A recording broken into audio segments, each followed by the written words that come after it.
A few years ago, I noticed something interesting. Some people looked wealthy with a nice car, expensive vacations, and designer clothes. Everything seemed successful from the outside. Then life happened. A layoff, a medical emergency, and suddenly the lifestyle they had built became difficult to maintain. They were not irresponsible people, but they had spent years building an image instead of building resilience.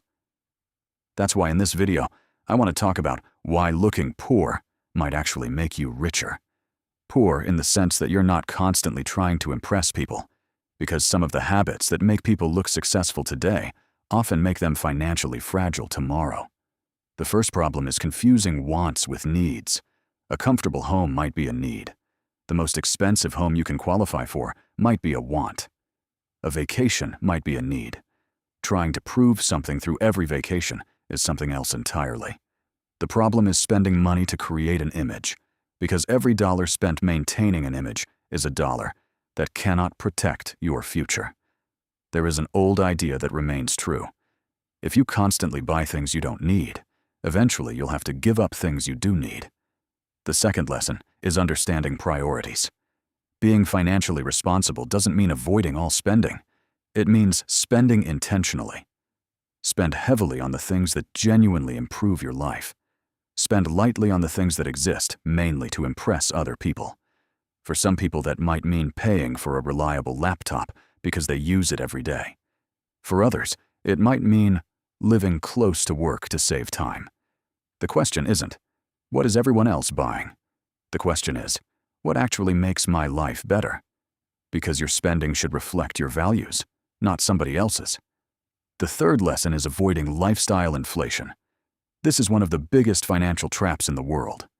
Every raise creates pressure to buy a bigger house, a better car, and a more expensive lifestyle. But if every increase in income creates an equal increase in spending, then nothing really changes. You earn more, but you don't become more secure. Real wealth is not what people see. Real wealth is the freedom you have when life becomes difficult. The fourth lesson is protection. Many people focus entirely on growing wealth.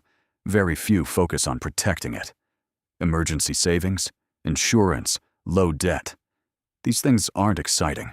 Nobody posts them on social media. But they often determine who survives difficult periods and who doesn't.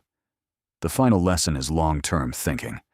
Every financial decision is really a trade-off between present comfort and future freedom. The goal isn't to never enjoy life.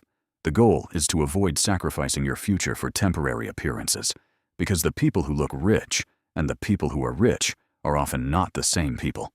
One group spends money to create an image. The other spends money to create options.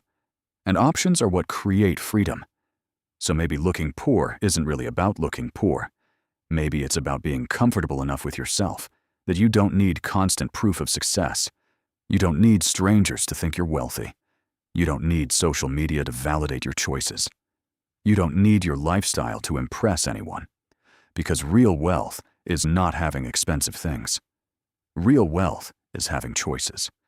And sometimes the fastest way to build those choices is to stop trying so hard to look successful today and start building a future that will actually make you successful tomorrow.